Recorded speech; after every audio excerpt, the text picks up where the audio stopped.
aux relations de sentiments avec d'autres personnes. Le narcissique, se contentant plutôt de lui-même, cherchera ses satisfactions essentielles dans ses phénomènes psychiques internes.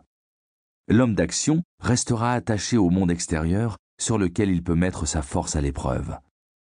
C'est une des raisons pour lesquelles il n'existe pas de recette du bonheur valable pour tous. Toute réflexion philosophique sur le bonheur serait-elle donc vaine? Je n'en crois rien. Si intéressant à souligner et à comprendre soit-il, les caractères insaisissables, relatifs et subjectifs du bonheur n'épuisent pas la question.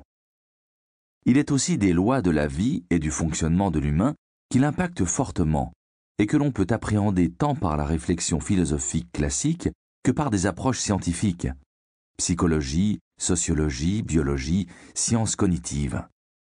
Et si le philosophe du XXIe siècle a quelque chose à dire de nouveau sur le sujet par rapport aux grands penseurs du passé, c'est sans doute précisément en nourrissant sa réflexion des apports de la science contemporaine.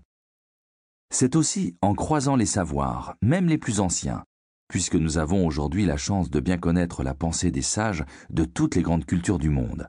Pythagore, le Bouddha et Confucius auraient certes pu dialoguer ensemble, puisqu'ils étaient probablement contemporains. Mais les barrières géographiques et linguistiques rendaient pareille rencontre improbable. Elle peut avoir lieu de nos jours, par la confrontation de ceux de leurs textes qui sont passés à la postérité. Ne nous en privons pas.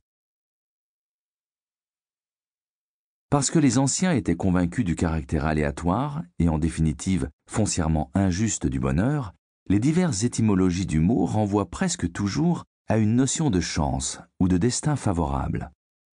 En grec, eudaimonia peut s'entendre comme avoir un bon daimon. On dirait aujourd'hui avoir un ange gardien ou être né sous une bonne étoile. En français, bonheur vient du latin bonum augurium, bon augure ou bonne fortune. En anglais, happiness est issu de la racine islandaise hap, chance. Et il y a bien une part importante de chance dans le fait d'être heureux. Ne serait-ce que parce que le bonheur tient beaucoup, nous le verrons, à notre sensibilité, à notre héritage biologique, au milieu familial et social dans lequel nous sommes nés et avons grandi, à l'environnement dans lequel nous évoluons, aux rencontres qui jalonnent nos vies. S'il en est ainsi, si nous sommes enclins par notre nature ou le destin à être heureux ou malheureux, une réflexion sur le bonheur peut-elle nous aider à être plus heureux? Je le crois.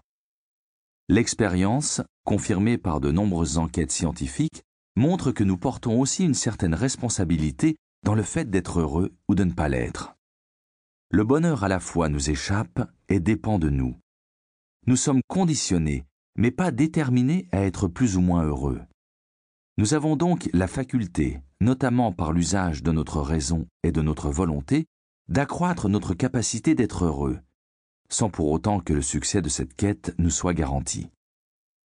Parce qu'ils étaient aussi habités par cette conviction, de nombreux philosophes ont rédigé des livres dits d'éthique, consacrés à ce qui peut nous conduire à mener la vie la meilleure et la plus heureuse possible. N'est-ce pas d'ailleurs la principale raison d'être de la philosophie?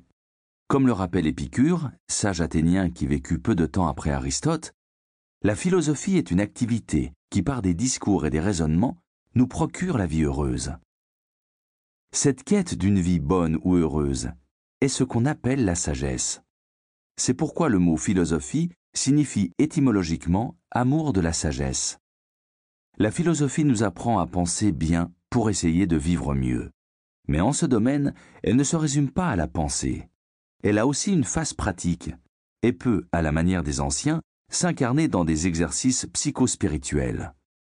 L'université forme des spécialistes quand la philosophie antique entendait former des hommes. Comme l'a montré Pierre Hadot à travers l'ensemble de son œuvre, la vraie philosophie est donc, dans l'Antiquité, exercice spirituel. La plupart des œuvres des philosophes grecs et romains émanent d'une école philosophique, au sens le plus concret du mot, dans lequel un maître forme des disciples et s'efforce de les mener à la transformation et à la réalisation de soi. C'est donc un voyage philosophique, entendu en ce sens élargi, que j'aimerais proposer au lecteur. Ce parcours n'a rien de linéaire, ne suit pas l'ordre chronologique d'apparition des auteurs ou des